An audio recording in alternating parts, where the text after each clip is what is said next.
Okay, so this is a special moment for me. This is our second annual, yes. Second annual. Because it's AP style, you can't use first annual. Okay. So second annual special.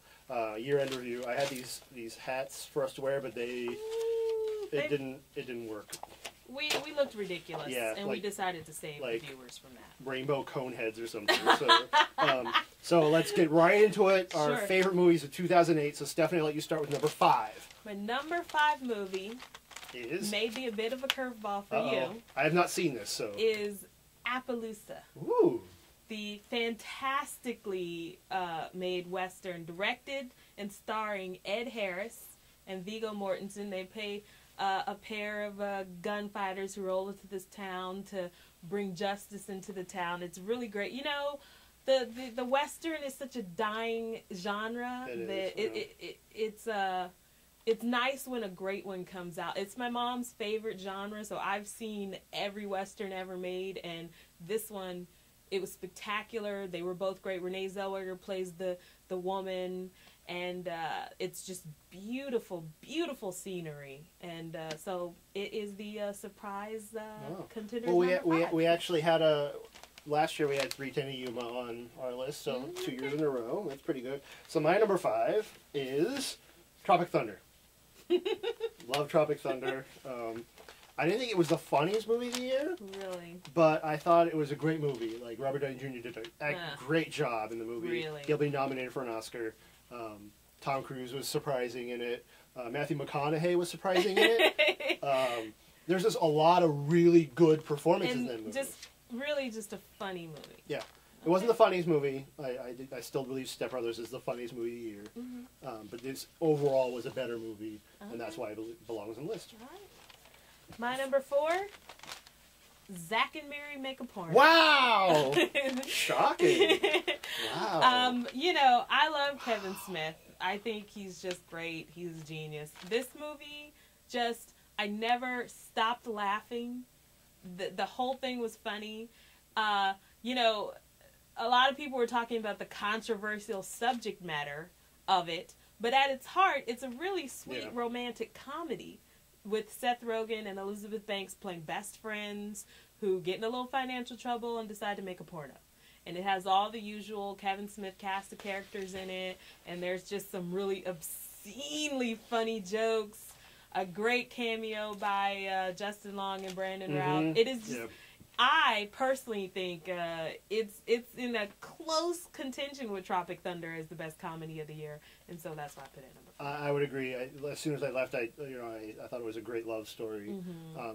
It's high up on my list. I think it might make the top 10, but it didn't crack the list. But my number 4, speaking of great movies, is Changeling.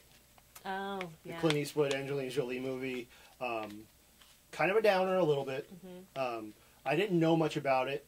A lot of it has to do with the area around where we live, so like our newspaper did a huge story about it. But I kind of stayed away from that, and it was an amazing, amazing movie. And I'm not the biggest Angelina Jolie fan. I think I've made that clear many points, but she deserves to be nominated, and she did a much better job than Meryl Streep.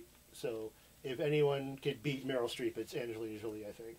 I do want to see it. I'm a huge Angelina Jolie fan, and I get the feeling that if I saw it, it would definitely be on my list. I just hadn't seen it, so. Yeah, great movie, great supporting cast, great direction by Clint Eastwood, and I like the movies where they're set in a time that makes you believe that you're actually there. You know, because I'll use the bad example of the Black Dahlia, which is a horrible example. It's not a very good period piece at all. But this one makes you think that you're there and you're like submerged in it. So really good movie. Okay. My number 3, Tropic Thunder. Oh. I loved it for all the reasons that Tim loved it. Robert Downey Jr., Tom Cruise, Steve Coogan as the director I thought was really funny. Matthew McConaughey is great as the agent.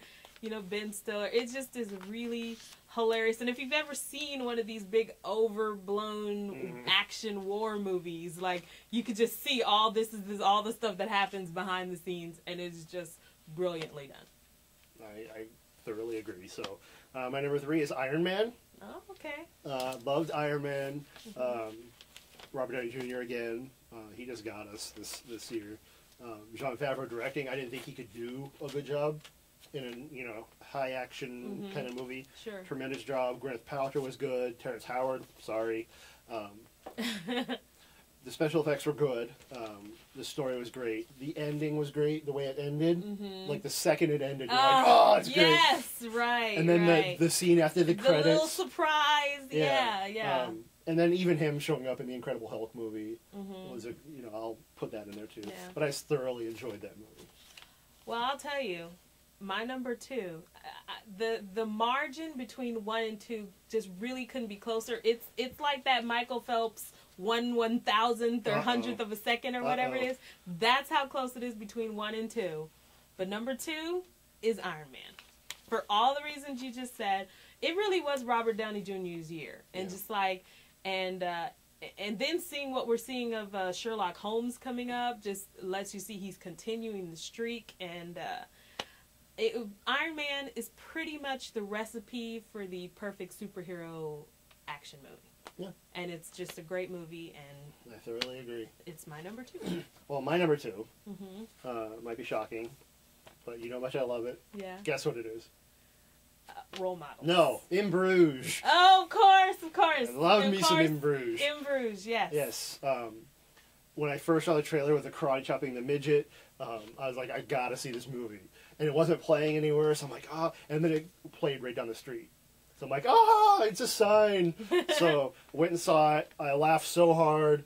I went with Dan before we went to the island. And we were just laughing our butts off. And everyone in the theater was like, what are they laughing at? I'm like, this is a funny movie.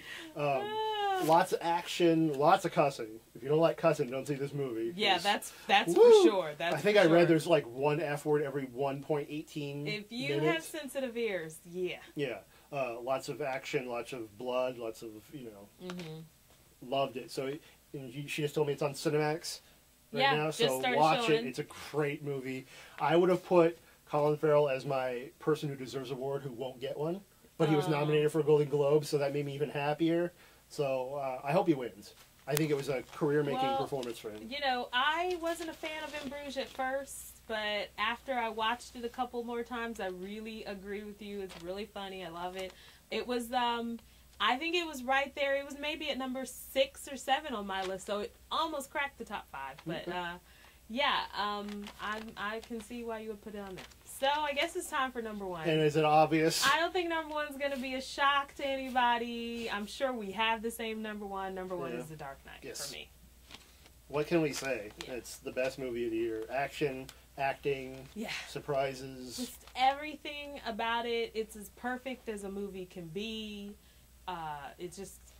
There's nothing we can really say that hasn't been said already, except that I just want to point out that everybody is talking about how great Heath Ledger is as the Joker, and obviously he is, and he deserves every accolade he gets. But I just feel a little bit like Christian Bale's performance is getting lost in people talking about Heath Ledger, and we really can't overstate how great he is at creating that balance between Bruce Wayne and Batman. Yeah, no, he's really good in that movie. So I agree. Yeah. So we have one more movie award, and we got to also keep in mind that we'll keep updating our list on the blog because there's a lot of movies that haven't been out yet, like Gran Torino, The Wrestler, Frost Nixon that we haven't seen yet. That could so the list could jump change. onto the list. Yeah. So we'll talk about it every week on the show. But right now, what I want to talk about now is I got something in the mail. It's a bottle with a list in it, I think. It came from an island, I think. Oh, really? Get this. Let's see. Apparently they watch movies on an island because this is Dan's list of his favorite movies. Well, they do have that little combo. Yeah. So he didn't really put them in order, so I'll just read them off. He liked Eagle Eye, which makes no sense to me. Tropic Thunder, Forgetting Sarah Marshall, The Dark Knight, and he loved Doubt. He thought it was a great movie. So. I don't think we could argue with any of those except for maybe Eagle Eye. I think the island sun might be getting to him a little bit. Yeah. I mean, Eagle Eye? Yeah. Watch out for the computer. The computer's putting bombs and things in your apartment. Yeah, so I don't know what's up with that.